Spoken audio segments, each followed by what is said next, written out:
नोरमा group, जो सोचता है वो करता है। आपके अपने सपनों का आशियाना। नमस्कार। आप देख रहे हैं भारत लाइव और मैं हूं शिवांगी।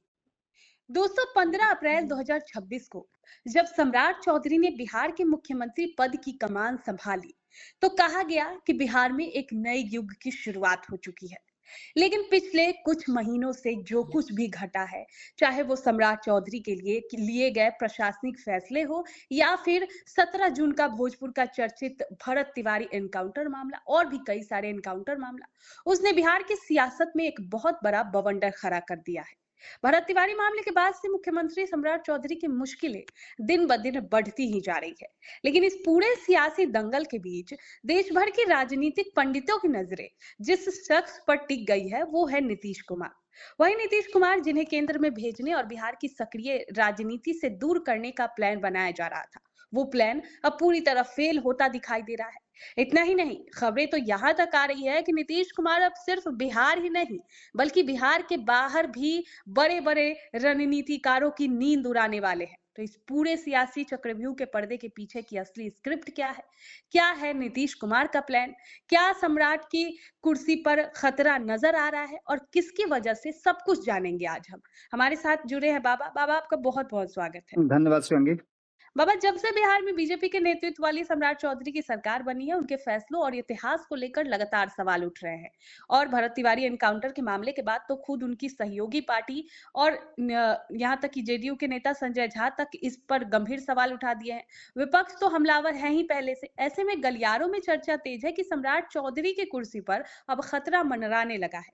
तो आखिर उनकी कुर्सी पर किसकी नजर है, अपनों की या विरोधियों की? और ये कुर्सी का संकट कितना बड़ा है? देखिए शिवांगी, सबसे बड़ी बात यह है कि भरत तिवारी वाला मामला जो है, भरत तिवारी एनकाउंटर वाला मामला एक घटना है। उसको हम्म। आप एक घटना मात्र ही देख सकती हैं और वो एक फैक्टर है जिसको भुनाने की कोशिश या जिसको पर राजनीति करने की कोशिश की जा सकती है। जी लेकिन जी। इससे भी बड़ी बात ये है कि सम्राट चौधरी कांटों के ताज को लेकर के आगे बढ़ रहे हैं। ऐसे जी में बिल्कुल। सम्राट चौधरी का लिया गया कोई भी फैसला जल्दबाजी में अगर लिया गया हो, बिना सोचे समझे लिया गया हो, या फैसले का विपरीत असर पड़ जाए, तो ये फैसला उनके लिए, उनकी सरकार के लिए और उनके कुर्सी के लिए घातक होगी। ये हम्म। बात आप अच्छी तरह से समझ रही हैं कि उनके पीछे दुश्मनों की एक बड़ी फौज है, चाहे अपने हों या पराये हों। पर आए, जी सभी की बिल्कुल। स्थिति यही है कि सब चाह रहे हैं कि पेड़ से आम गिरे और उसे छान लिया जाए। जी। सीधी तौर पे कई फैसले हैं जिन फैसलों पर अब मंथन शुरू हो चुका है और आने वाले भविष्य की राजनीति का भी ताना बाना बुना जाने लगा है। सबसे हम्म। पहली बात कि भारतीय जनता पार्टी की जो राजनीतिक प्रकृति है, उस प्रकृति को लेकर के सवाल कई हैं। इन सवालों में खास करके वो दल जो गैर भाजपाई हैं, उन सब में एक कोलाहल है, एक बेचैनी है। और ये बेचैनी क्यों है, यह आप भी अच्छी तरह समझ रही हैं और बिहार से देश तक के लोग अच्छी तरह समझ रहे हैं। जी भारतीय जनता पार्टी के बारे में कहा जाता है, हालांकि भारतीय जनता पार्टी कोई नया काम नहीं कर रही है। जी। ऐसा जी। कांग्रेस ने पहले भी किया है कि छोटे दलों को निगलने का, या हम्म। छोटे दलों को अपने में विलय करने का, या छोटे दलों पर दबाव बना करके उसको विलीन करने का। हम्म। ये काम अगर हो रहा है तो देखिए, युद्ध में, सत्ता में साम दाम दंड भेद मैत्री सब चलता है और सब कुछ जी। जायज माना जाता है, क्योंकि अल्टीमेटली कुर्सी के लिए ही सब कुछ होता है। अब जो वर्तमान स्थिति है उसमें आपने सवाल पूछा कि सम्राट चौधरी की कुर्सी पर किसकी नजर है, जी। तो ये मैं आपसे पूछता हूं कि किसकी नजर नहीं है। हर कोई चाहता है कि सम्राट चौधरी की कुर्सी, जिसके पास क्षमता है या नहीं है, वो सभी चाहते हैं कि वो कुर्सी पर बैठ सकते हैं। और लोकतांत्रिक प्रक्रिया का ये सबसे बड़ा सेटबैक कहिए या अच्छाई कह लीजिए, वो यही है कि एक विधायक वाला भी दल, सिंगल विधायक भी मुख्यमंत्री की कुर्सी तक पहुंचा है इस देश में। और ये हम्म। लोकतंत्र की ही में ही हो संभव हो सकता है। ऐसे में भारतीय जनता पार्टी में आधा दर्जन से ज्यादा ऐसे नेता हैं जो सम्राट चौधरी की कुर्सी के पास टकटकी लगा करके बैठे हुए हैं, और यहां तक कि सम्राट चौधरी के एक एक एक्ट को, एक्शन को दिल्ली तक पहुंचाया जा रहा है। जी। इसके अलावे तेजस्वी यादव उस कुर्सी के प्रबल दावेदारों में से एक अपने आप को मानते हैं। चिराग पासवान ने तो साफ कह दिया है कि 2030 में वो बिहार के लिए चाहते हैं कि बिहार के लोग उनके साथ रहें और बिहार में वो शासन करें, जी बिहार की बिल्कुल। कुर्सी उनके हाथ में हो। प्रशांत किशोर ऑलरेडी तैयारी किए हुए हैं। निशांत को लेकर के उन्हें भी आप देख रहे हैं राजनीतिक रूप से परिपक्व किया जा रहा है। इसके अलावा भाजपा में तो कई नाम हैं। अब ऐसे में कई महत्वाकांक्षा और अति महत्वाकांक्षाएं जो हैं, एक तरफ सम्राट चौधरी की कुर्सी की तरफ अपना निशाना बनाए हुए हैं, तो दूसरी तरफ आपको बता दें कि सम्राट चौधरी के लिए एक और बड़ा हर्डल है, वो है नीतीश कुमार का बिहार में होना। जी। और नीतीश कुमार सम्राट चौधरी के उन 100 दिनों का इंतजार कर रहे हैं कि 100 दिन के बाद सम्राट चौधरी पर क्या अच्छा और क्या बुरा असर पड़ता है, उनके फैसलों को लेकर के क्या कुछ होता है। आपको बता दें कि सम्राट चौधरी ने मुख्यमंत्री बनने के बाद लगातार वो कैबिनेट की बैठक कर रहे हैं, और कैबिनेट बैठक में जिस तरह से वो कहा जाए तो जंबो योजनाओं को लागू कर रहे हैं, उसको पास करा रहे हैं, और जिस तरह से वो एक्ट कर रहे हैं, उससे तो साफ लगता है कि सम्राट चौधरी बहुत तेजी से कम दिनों में बिहार को व्यवस्थित करने के मूड में हैं। जी, बिल्कुल। लेकिन इन सब के बाद जब 100 दिन की समीक्षा होगी, तो वो समीक्षा भाजपा के भीतर भी होगी, विपक्ष भी करेगा, और सबसे बड़ा समीक्षा नीतीश कुमार का होगा। नीतीश कुमार ने ही सम्राट चौधरी को सबसे उपयुक्त व्यक्ति मानते हुए भारतीय जनता पार्टी पर दबाव भी बनाया था कि वो सम्राट चौधरी को मुख्यमंत्री की कुर्सी दे, ये सबसे उपयुक्त है। इसके अलावा भारतीय जनता पार्टी को भी लगा कि जो पिछड़ा समाज है, उस पिछड़े समाज में सबसे बड़ी जाति जो है वो कुशवाहा समाज है। त्रिवेणी संगम के आधार पर भी जो बिहार के लोगों ने या बिहार के बड़ी जातियों ने फैसला किया था कि इस ओबीसी के ही त्रिवेणी संगम में 3 जातियों को पहले मौका मिलना चाहिए, जिसमें एक जाति को तो मिल चुका था। 15 साल लालू प्रसाद रहे जो सबसे बड़ी ओबीसी की जाति थे, 14-15%।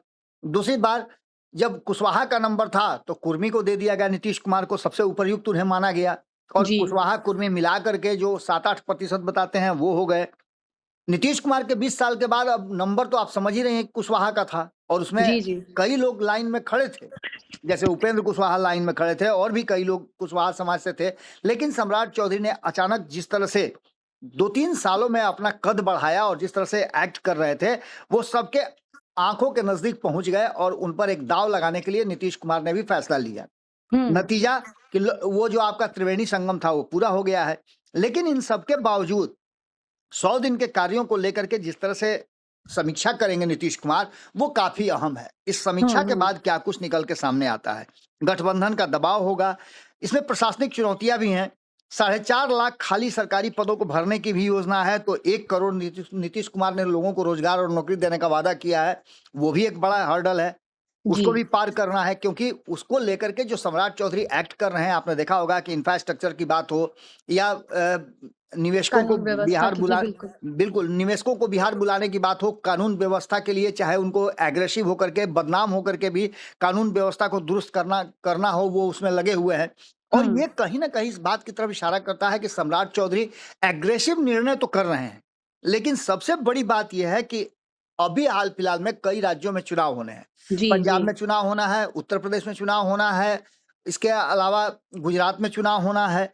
तो ये सारे चुनाव और इन सभी चुनावों में भारतीय जनता पार्टी की भूमिका जो है वो बड़ी महत्वपूर्ण होने वाली है, और यही कारण है कि बिहार में अगर पत्ता भी हिलता है तो देश की राजनीति पर उसका असर होता है। लेकिन यहाँ तो बहुत बड़ा पेड़ ही गिरा है।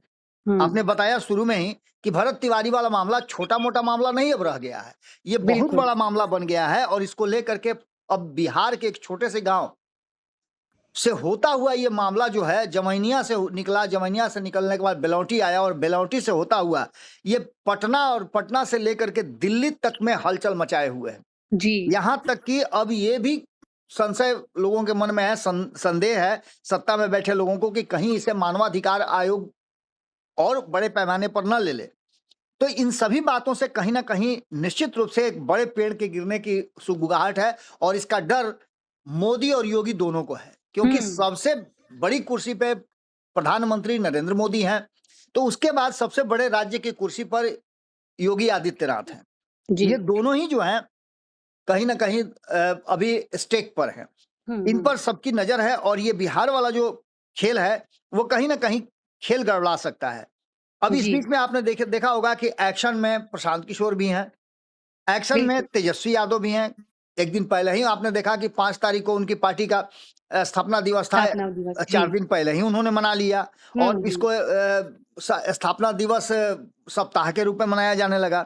इसके अलावा आपको बता दें कि प्रधानमंत्री नरेंद्र मोदी और केंद्रीय रणनीतिकार बिहार में एनडीए के वोट शेयर को लेकर के भी अपनी जो स्थितियां हैं और उस पर ताना बाना बुन रहे हैं। तो वहीं आपको बता दें कि राष्ट्रीय जनता दल जिस तरह से अब अपना फिर से एक बार रिवाइव करने की कोशिश कर रहा है वो तो है ही।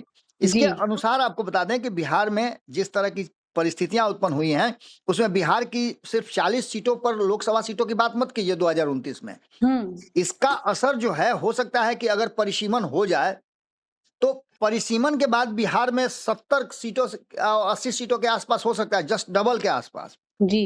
तो उसके लिए भी ताना बाना बुना जा रहा है, उसके लिए भी कहीं ना कहीं ब्रांड मोदी पर विशेष फोकस करना है। और ऐसे में अगर ग्राफ गिरता है तो ये मान के चलिए लगभग 15% के आसपास निश्चित रूप से प्रधानमंत्री का ग्राफ गिरा है, जो कि पिछले 2024 के चुनाव में हमने देखा। इसके बाद खास करके हिंदी बेल्ट में अगर ये सब मामले जो बिहार से निकले हैं और एक नए तरीके से उसको विवेचित किया जा रहा है वो भी काफी असरदार होगा। इस मॉडल को लेकर के कहीं ना कहीं देश भर में हंगामा शुरू हो जाएगा। और खास करके जो गैर भाजपाई दल हैं वो तो इस इंतजार में हैं ही कि जैसे ही कोई उथल पुथल हो वो एकजुट हो जाए। सीधे तौर पे आप देख लीजिए कि एक तरफ जहां सम्राट चौधरी को मुख्यमंत्री बना करके भारतीय जनता पार्टी ने एक बड़ा बोल्ड फैसला लिया है, वहीं दूसरी तरफ सम्राट चौधरी की एक गलती और विपक्ष उस पर हावी हो जाएगा। साथ साथ उनके साथ कई लोग हैं जो भीतरघात कर सकते हैं। इन सब में नीतीश की भूमिका बड़ी होगी और 100 दिनों के बाद जो नीतीश समीक्षा करेंगे उस समीक्षा का असर क्या होता है ये सम्राट चौधरी के कुर्सी के लिए बहुत ही महत्वपूर्ण होगा। अगर नीतीश कुमार उन्हें 100 में 100 दे देते हैं या 80-90% भी दे देते हैं तो सम्राट की कुर्सी को कोई खतरा नहीं है। और जैसा लग रहा है कि सम्राट चौधरी पर अभी तक एक शब्द भी उनके विरुद्ध या उनके एक्शन पर नहीं बोला गया है जदयू की तरफ से, इसका सीधा मतलब है कि नीतीश कुमार अभी भी संतुष्ट हैं सम्राट चौधरी के एक्ट से। यानी कि देखा जाए तो सम्राट की कुर्सी को कोई खतरा नहीं है। और अगर सम्राट की कुर्सी को खतरा नहीं है तो मोदी और योगी को भी खतरा नहीं है, क्योंकि नीतीश जब तक नरेंद्र मोदी के साथ हैं तब तक कोई भी समस्या नहीं आने वाली। ये विपक्ष पहले भी देख चुका है, गैर भाजपाई दलों ने बिना नीतीश कुमार के करके देख लिया है कि नरेंद्र मोदी बहुत बड़ा पेड़ है जिसे गिराना इनके बस में नहीं है। जी बाबा, एक तरफ तो हम लोग ये चर्चा कर रहे हैं कि सम्राट चौधरी के कुर्सी पे कोई खतरा नहीं है, तो योगी मोदी के भी कुर्सी पे कोई खतरा नहीं है और नीतीश कुमार एनडीए के साथ ही है। लेकिन वही दूसरी तरफ आप देखिए यूपी चुनाव को लेकर सवाल उठ रहे हैं। श्रवण कुमार जो यूपी के प्रभारी है जेडीयू के, उनका बयान बेहद चौंकाने वाला था। उन्होंने ये तो कह दिया कि यूपी चुनाव में जेडीयू 25 सीटों पर चुनाव लड़ेगी, लेकिन उन्होंने ये नहीं कहा कि एनडीए के साथ मिलकर ही चुनाव लड़ेंगे। तो कहा ये जा रहा है कि 2022 में भी जेडीयू ने बीजेपी को ये ऑफर दिया था कि साथ लड़ेंगे यूपी चुनाव, लेकिन बीजेपी ने उसको सिरे से मना कर दिया था। तो क्या कहीं ऐसा तो नहीं है कि 2022 का बदला नीतीश अब लेने वाले हैं, खासकर योगी की मुश्किलें बढ़ाने वाले हैं? बहुत ही बेहतरीन आपका ये प्रश्न है और आपने बहुत ही सही सवाल खड़ा किया है। निश्चित रूप से 2022 में जो हुआ था वो 2027 में रिपीट हो तो कोई बड़ी बात नहीं होगी। लेकिन इसके साथ साथ सिर्फ आप जदयू की बात नहीं, इसमें लोक जनशक्ति पार्टी के तरफ से भी कई बयान आए हैं। आपको पता है कि अरुण भारती लगातार वहां कैंप कर रहे हैं। तो वहीं आपको बता दें कि और भी पार्टियां वहां कैंप कर रही हैं। अभी लग रहा है जीतन राम मांझी को भी कि बिहार से सटे जो क्षेत्र है उन क्षेत्रों में उनको भी प्रतिनिधित्व चाहिए उत्तर प्रदेश में। वो तो बंगाल में भी चुनाव लड़ना चाहते थे, आपको मालूम होगा कि उसके लिए भी तैयारी कर रहे थे, लेकिन उत्तर प्रदेश में वो भी अपना खोज रहे हैं स्पेस। तो वहीं जो कमी रह गई है उपेंद्र कुशवाहा को वो भी खोज रहे हैं। 2 दिन पहले ही उन्होंने पत्रकारों के साथ बैठक की थी जिसमें कई ऐसी बातें निकल करके ऑफ द रिकॉर्ड आई। तो ये सभी चीजें जहां एक तरफ जनता दल यूनाइटेड इस बार मजबूती के साथ उत्तर प्रदेश में बिहार वाली कमी को पूरा करना चाहता है, वहीं चिराग पासवान भी पूरी तैयारी में हैं। और इतना ही नहीं, मुकेश सहनी भी वो भी इस बात को लेकर के आशान्वित है कि पिछली बार जो 2022 में भारतीय जनता पार्टी के साथ रहते हुए उन्होंने किया था और उसका दंश उन्हें झेलना पड़ा था कि उनके विधायक भी चले गए थे और उनके मंत्रिमंडल से भी उनका पत्ता साफ हो गया था। लेकिन इस बार वो इस बात को लेकर के आशान्वित लग रहे हैं कि जिस तरह से मल्लाहों का वोट भारतीय जनता पार्टी को चाहिए और संजय निषाद से बेहतर कम्युनिकेशन नहीं बन पा रहा है, तो उसमें निश्चित रूप से चिराग पासवान, नीतीश कुमार की पार्टी जनता दल यूनाइटेड और अगर बाकी के दलों के साथ मुकेश सहनी की पार्टी भी अगर हो तो कोई अतिशयोक्ति नहीं होगी, क्योंकि भारतीय जनता पार्टी को पता है कि वो अकेले दम पर इतने बड़े राज्य में अगर चुनाव तो लड़ सकती है, लेकिन अगर विपक्ष मजबूत रहा और जिस तरह का एक्ट हो रहा है, अगर बिहार वाला मामला कहीं फंस गया और बिहार वाले मामले को लेकर के उत्तर प्रदेश कितना आंदोलित है, आपको पता ही है, जो भरत तिवारी वाला मामला हुआ है उसमें, तो सबसे ज्यादा जो असर है वो पड़ सकता है। ऐसे में निश्चित रूप से जो श्रवण कुमार की बात आपने की, श्रवण कुमार जो कह रहे हैं सेम वही बात उधर अरुण भारती भी कह रहे हैं, यानी जी, कि जी। भारतीय जनता पार्टी के लिए आसान नहीं होगा। और यही कारण है कि हमने कहा भी है कि मोदी और योगी दोनों के लिए निश्चित रूप से बिहार वाला जो हलचल है वो सिर्फ एक ही फैक्टर पे नहीं, एक ही सेक्टर में नहीं, एक तरफ जहां फैसले जो है बिहार की सरकार के यानी कि भारतीय जनता पार्टी के मुख्यमंत्री सम्राट चौधरी के, और दूसरी तरफ उनके सहयोगियों का जो इच्छा है, महत्वाकांक्षा है, वो दोनों का टकराव अगर होता है तो निश्चित रूप से योगी और मोदी दोनों को परेशानी तो जरूर होगी। जी बाबा, बिल्कुल। बाबा ये यूपी चुनाव को लेकर सवाल भी इसलिए उठ रहे हैं क्योंकि देखिए उस वक्त राष्ट्रीय अध्यक्ष थे आरसीपी सिंह जेडीयू के, तो उन्होंने क्या बयान दिया था कि मैं बीजेपी और जेडीयू को गठबंधन करवा के और ये यूपी में चुनाव लड़वाऊंगा, जिसके बाद वो हो नहीं पाया था। उसके बाद ही ललन सिंह ने उन्हें खरी खोटी सुनाया था और फिर से एक बार नीतीश कुमार की आरसीपी सिंह से मुलाकात हो रही है, तो इस वजह से ये सवाल उठ रहा है कि कहीं फिर से नीतीश कुमार कोई प्लानिंग प्लॉटिंग करके या फिर कोई खेला तो नहीं करने वाले हैं। आप याद कीजिए ना, 22 में ये सब कुछ हुआ था जी। और उसके बाद क्या हुआ था, एनडीए से बाहर हो गए थे नीतीश कुमार। अब इससे ज्यादा कहने की जरूरत है? बिल्कुल नहीं जी। 2027 का चुनाव जो है वो कहीं ना कहीं मोदी और योगी दोनों के लिए बड़ा ही मुश्किल है। इसको पार पाना और अपने सहयोगियों को अपने साथ बना करके रखना, सरकार में बने रहना थोड़ा मुश्किल जरूर है, लेकिन असंभव नहीं। जी, बहुत बहुत शुक्रिया बाबा आपका। तो दोस्तों यहाँ पर साफ है कि बिहार की राजनीति में जो कुछ भी सतह पर दिख रहा है, पर्दे के पीछे का खेल उससे कई ज्यादा बड़ा और राष्ट्रीय स्तर का है। सम्राट चौधरी के सामने खड़ी प्रशासनिक चुनौतियां, नीतीश कुमार की अचानक बढ़ी राष्ट्रीय सक्रियता और 100 दिनों के बाद का ये गुप्त प्लान आने वाले दिनों में देश और प्रदेश की राजनीति को क्या नया मोड़ देता है, ये देखना बेहद दिलचस्प होगा। अभी के लिए इतना ही, देखते रहिए भारत लाइव। आपके सपनों को हमने सजाया है, ई होम्स पैनोरामा को हमने बनाया है। ई होम्स मेरा एक सपना था जिसपे मैं पिछले 4 साल से काम कर रहा था। हमने जो बनाया है वो सबने है माना। ई होम्स पैनोरामा में हो आपका भी आशियाना। और फाइनली हमने 2021 में इस प्रोजेक्ट को लॉन्च किया। बहुत लोग अप्रिशिएट कर रहे हैं कि पूर्णिया जैसे शहर में, बिहार के, एक तो बिहार की बात करें उसमें भी पूर्णिया जैसे छोटे जगह में इस तरह का लाइफस्टाइल देना, ये सुन के हम लोगों को बहुत अच्छा लगता है। ई होम्स में हमने कुछ और भी किया है, जैसे हम जिस जगह में रह रहे हैं हमारे फैमिली सिक्योर हो, उनको सिक्योरिटी का ध्यान में रखा है। आपकी सुविधा और सुरक्षा आपके लिए खास है, ये आपका विश्वास है। इसमें आर्टिफिशियल इंटेलिजेंस का 7 लेयर सिक्योरिटी का हमने इस्तेमाल किया है। लस ग्रीन कैंपस को बनाया है, यदि हमारा बाउंड्री वाल है तो वो वर्टिकल गार्डन है।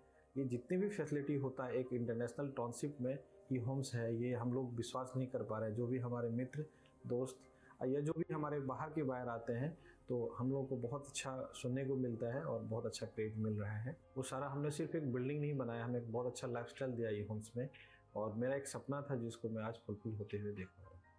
ये आपका आवास है। ई होम्स पैनोरामा में अब आपका निवास है। E Homes Panorama, luxurious lifestyle redefined. Panorama group, जो सोचता है वो करता है। अगर ये वीडियो पसंद आई और वह बिहार के राजनीति और बिहारियत से सरोकार रखेनी तो सब्सक्राइब बटन दबा के चैनल के सब्सक्राइब कर ली। ओजे एगो घंटी बा, ओकरा बटन दबा देला से कुल सटीक और मारक खबर रुआ मुफ्त में मिल जाई। अगर रुआ पत्रकारिता के हमनी के नया प्रयोग में सहयोग कर चाहतानी तो ज्वाइन बटन दबा दी। पेटीएम नंबर नोट कर ली 9386816700।